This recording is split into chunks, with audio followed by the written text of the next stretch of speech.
buenos días, senador. Muy buenos días, senador. Pues vimos que viene ahorita acompañado por miembros del grupo de Rotarios.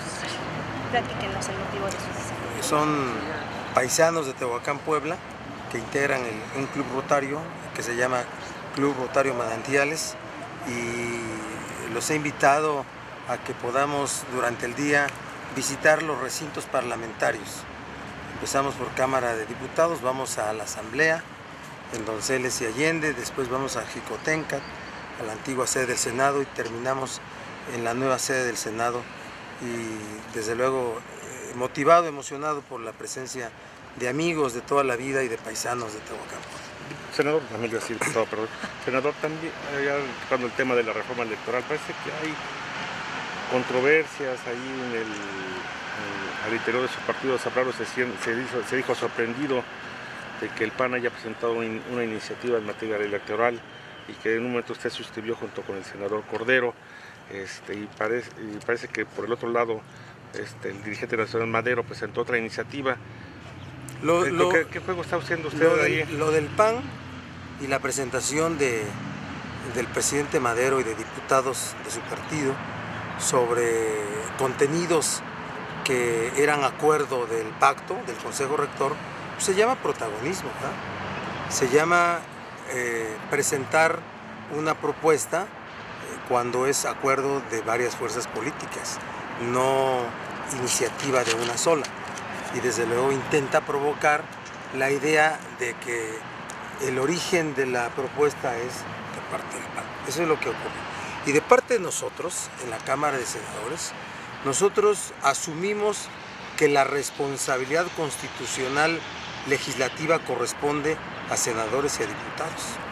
Y que más allá de los trabajos de la mesa del Consejo Rector del Pacto, que sin duda es muy importante, está la labor legislativa que a plenitud debe desarrollarse por legisladoras y legisladores de México, senadores o diputados. Ese es el propósito. E instalamos una mesa para que durante 6 semanas trabaje, lleve a cabo eventos, foros, se reúna con personalidades y pueda construir una iniciativa y se presente la iniciativa con la firma de no menos de 60 senadores sobre los temas de reforma política. ¿Quién puede reclamarle a los legisladores que legislen? Por favor, ¿sí? Quien diga lo contrario estaría pensando en la suplantación, en el desplazamiento del poder legislativo, y eso los legisladores no podemos ni por insinuación admitirlo. Senador, este enfrentamiento Madero-Cordero no podría poner en riesgo el pacto, la reforma electoral, la reforma financiera, fiscal y todo esto. Mira, las diferencias políticas son diferencias de personas.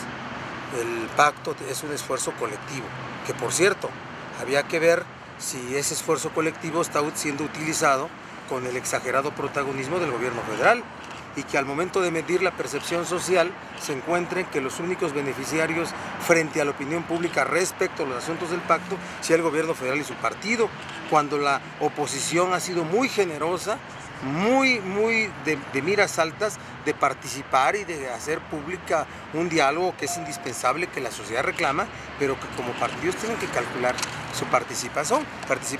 Entonces, las diferencias de hombres no impactan sobre el valor de asuntos tan importantes como debe ser el diálogo por la transformación de la sociedad de México. Senador, hablamos de una iniciativa que habrán de presentar con la firma de al menos 60 legisladores. ¿Cuáles serán? Sabemos que va a haber foros, en fin, pero ¿cuáles serán los ejes rectores de esta iniciativa? Presentamos 30 puntos, que para nosotros son temas alrededor del cual debe de construirse una reforma legislativa. Los contenidos son los que derivarán de los trabajos que llevemos a cabo.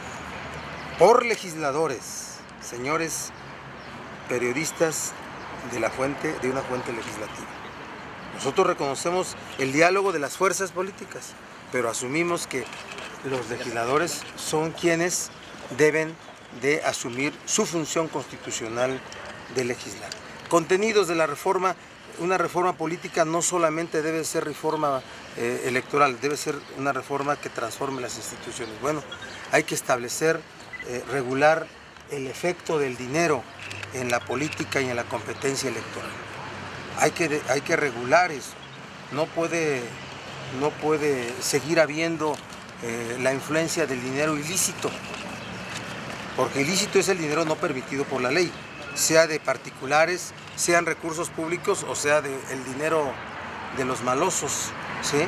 No puede estar en la política ni en la definición de los resultados electorales.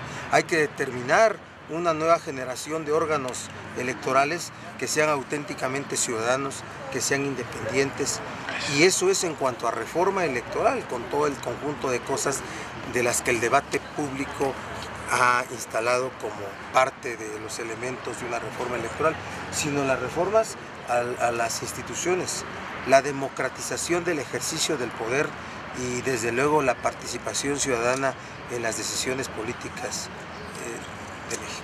¿Presentada esta iniciativa para el próximo periodo? Presentada para dentro de 6 semanas y parte de un debate legislativo, de un proceso legislativo que sea un ingrediente.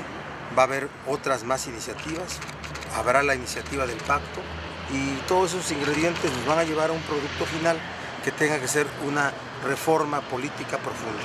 Senador, ¿han dimensionado el tamaño de esta reforma política electoral, sobre todo por los tribunales, los institutos estatales? ¿Han dimensionado todo este tamaño? No, yo no estoy en una posición definitiva a favor del Instituto Nacional de Elecciones. O sea, es un asunto que hay que meditar, hay que resolver con cuidado, porque reconocemos que la influencia de los gobernadores en los procesos electorales locales es enorme. El control que algunos gobernadores, no todos, ejercen sobre el instituto electoral de cada entidad, o como se llame, el órgano electoral máximo en materia de elecciones locales. Pero también hay que entender que encargar toda la organización de elecciones, las federales y las locales, a un órgano, y por cierto, el órgano electoral que hoy tenemos no tiene el mejor momento, ni ha actuado con la legalidad requerida, poner en riesgo de que un solo órgano maneje todos los procesos electorales es enorme. Además hay que, sin duda, preservar en la arquitectura constitucional la autonomía de los estados, porque son principios constitucionales. Es decir, o de lo contrario, modifiquemos de fondo la arquitectura constitucional de México, ¿verdad? ¿Sí? Y digamos que la federación puede empezar a dañar la autonomía de los estados. ¿Qué necesitamos? Una nueva cultura en el ejercicio del poder en todos los niveles, federación y estados. ¿Sí? ¿Qué ocurrió?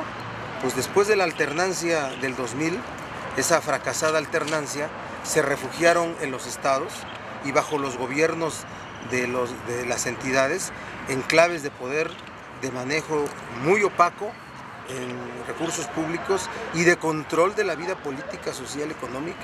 Y desde ahí fue como regresó el PRI, desde ese control. Gracias. No, al contrario.